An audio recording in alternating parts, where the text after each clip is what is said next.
na lang. Tapos ako parang, you can't convince me. And then like the HR VP was there in the room along with like certain heads in HR. I was like parang they were like cornering me in the room. But like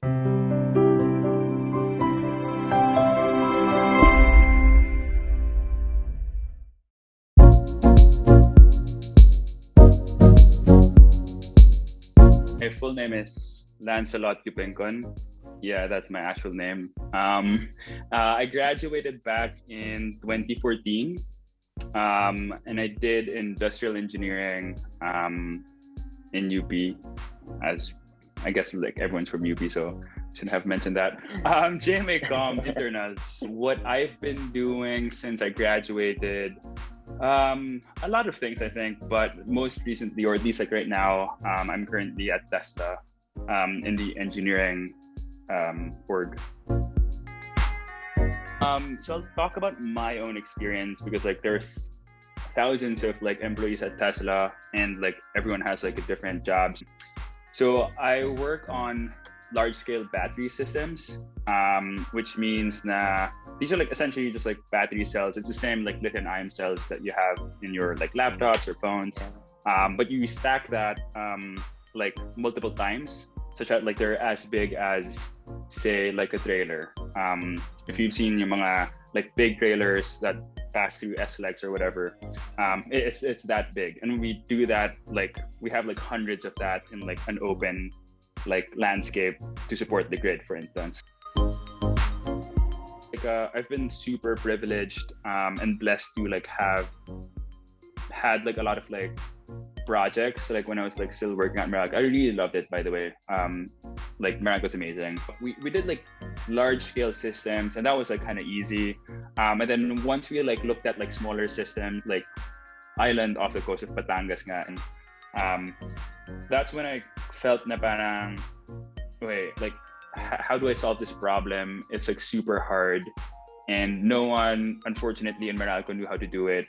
And surprisingly and like sadly, no one in the Philippines also knew how to do it. So I even like reached out to like people that I know in the Department of Energy, in ADB, in the World Bank, and like no one seemed to know how to do it.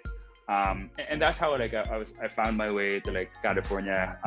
So like Stanford had like a laboratory which was partnered with Slack actually, that was working on microgrids. And yeah, like back then, that was like 2015 when I was like thinking about this. It was like such a new idea. Na parang it never really truly existed in the world. And the first kind of like large scale,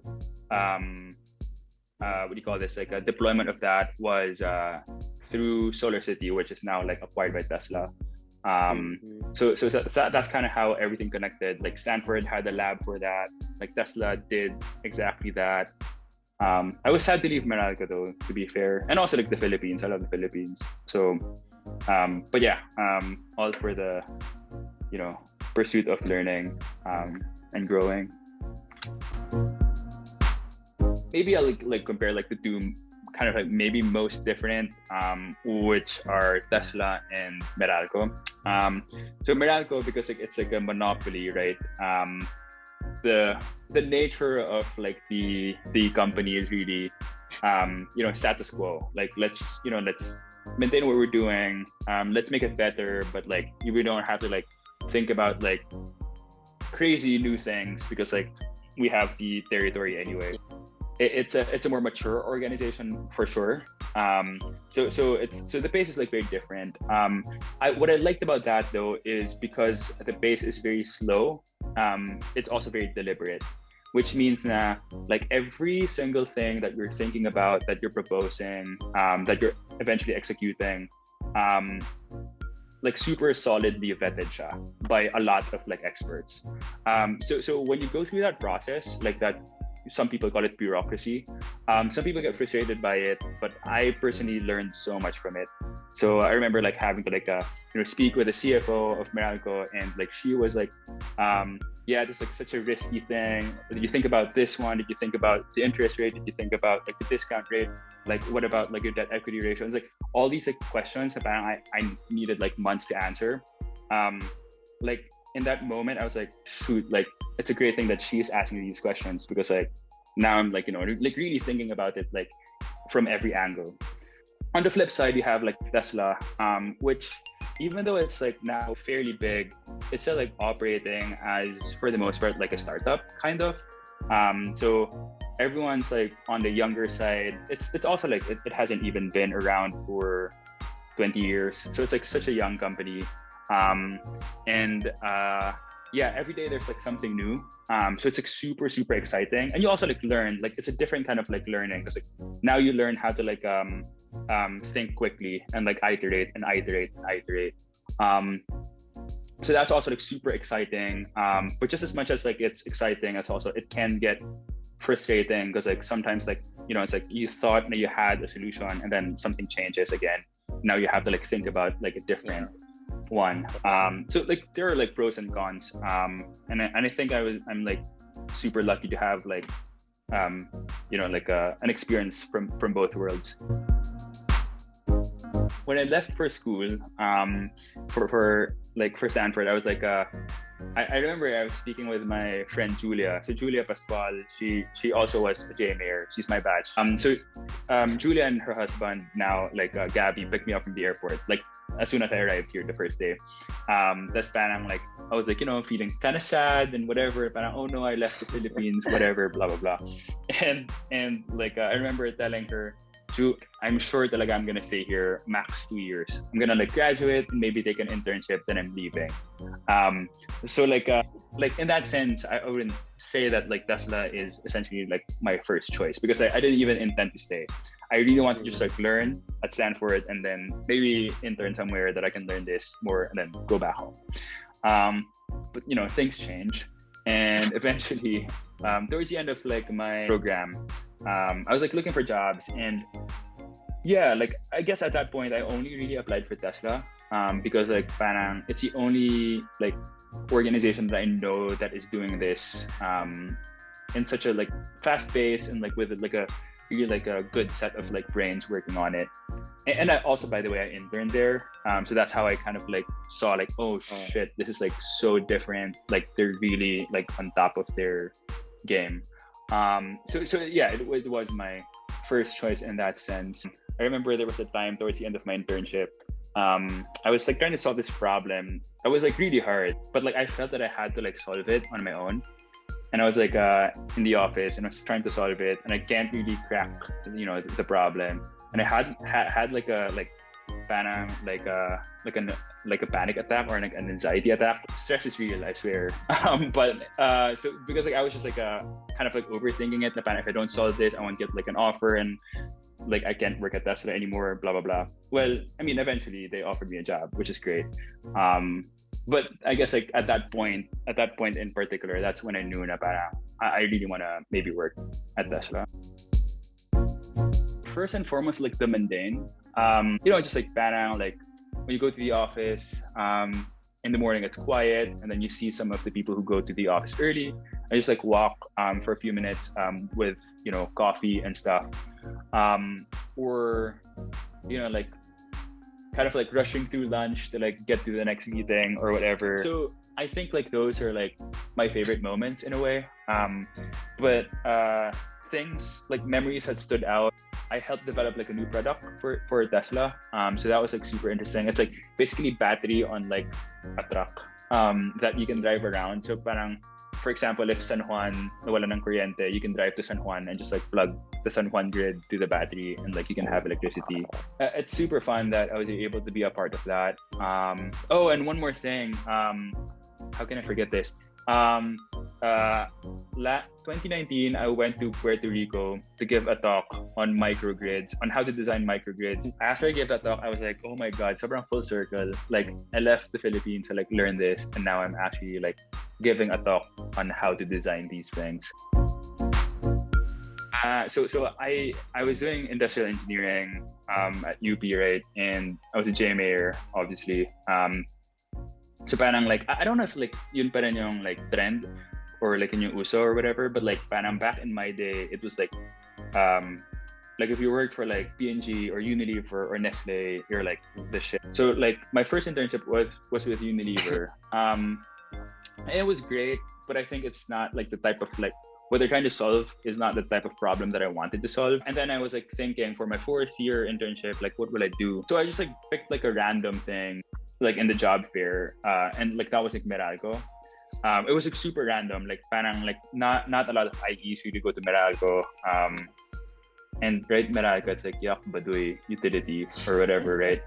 So I guess like my first like high level advice is like, especially when you're young, like just really like experiment.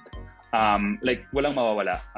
Like you think na parang, this is my course, I have to like stick to what we're learning in my course. I have to like apply it. Like that's like a fallacy, I think, that a lot of like people, even like very smart people, or maybe even especially smart people, like fall into.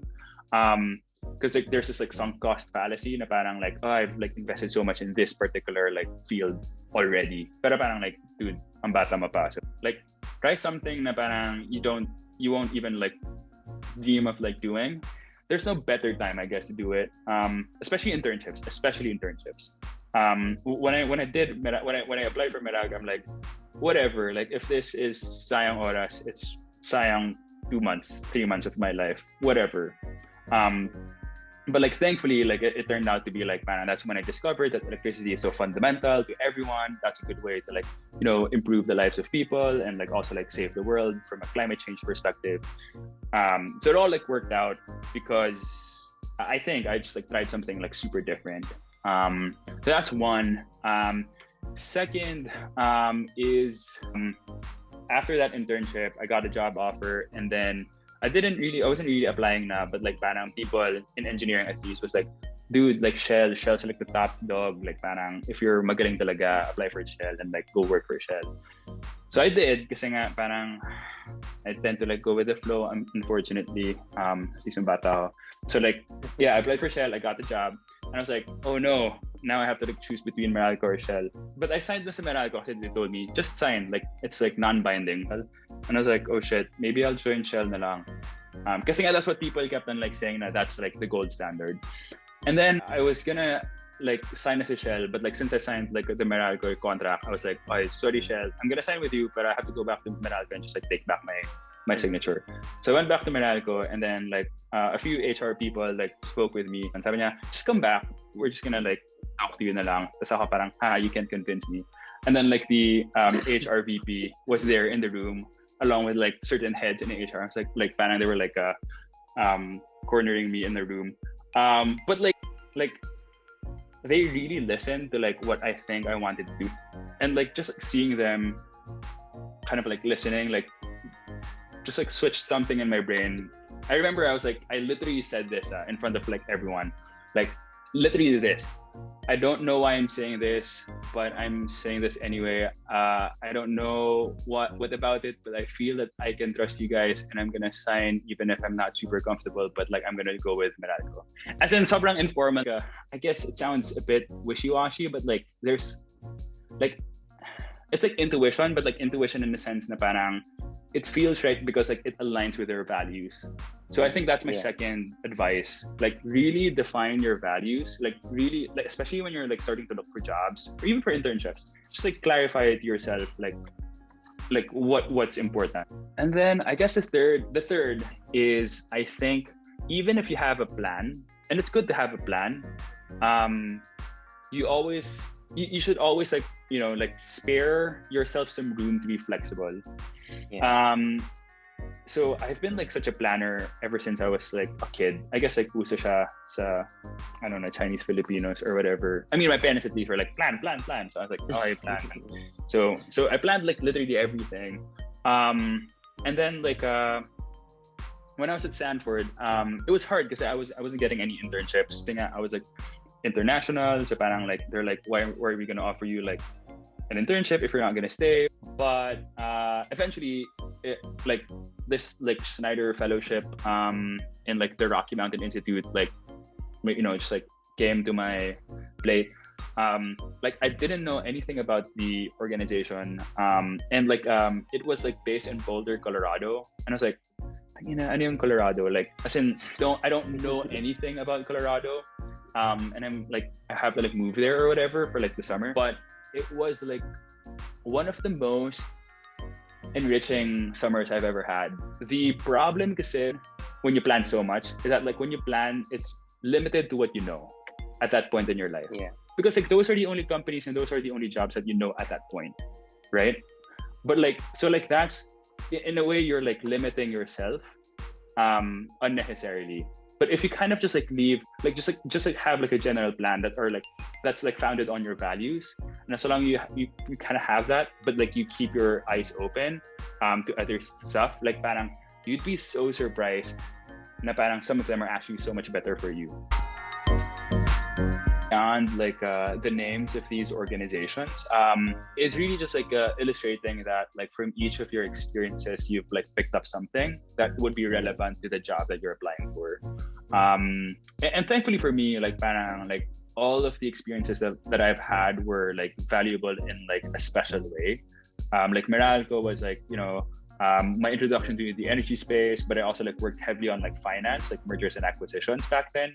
At Stanford, what I learned is like you can use the same math, the same like thinking on specific problems. Definitely talking about like my extracurriculars too were helpful because that's how you become like a better collaborator. And for most companies, like collaboration is so important because it really shows that you as like an applicant, like you're one, deliberate about like where you spend your time in. Like parang if you have like an item in your like resume that you spent like 2 years on and you didn't even mention, it's like it seems as if like, so anong ginawa mo dun at anong nakuha mo dun, parang sinayang mo lang ba oras mo dun? I mean, it was a few steps kasi. So like at least for Tesla, for the engineering org in particular, you have like a few steps. So first is like a general screening interview. So you have like an HR person call you up, just like making sure that you're not a crazy person. Very basic. I didn't swear. Super basic background stuff. The second one is the first real interview, I think. So it's an interview with the hiring manager, and by the hiring manager I mean like the engineering manager of the team that you're applying for. So she or he can ask, you know, like high-level technical questions and like parang like small, in a way, like cases. So like parang, okay, if you were to like solve this problem, how would you approach it? What are the questions that you would ask?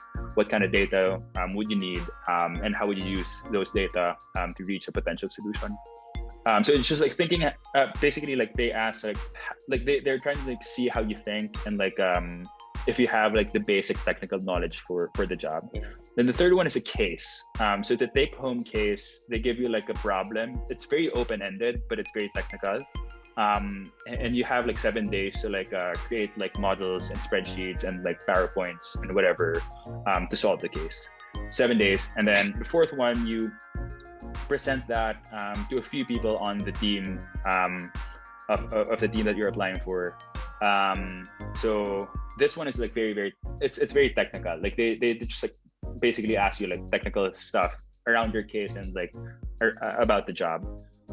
Then the last one is a panel interview with one person, your hiring manager, and like managers from different teams that team works with, and they would ask you different things. Like for me, for instance, we work with a different engineering org a lot, so like they ask us like execution questions on engineering.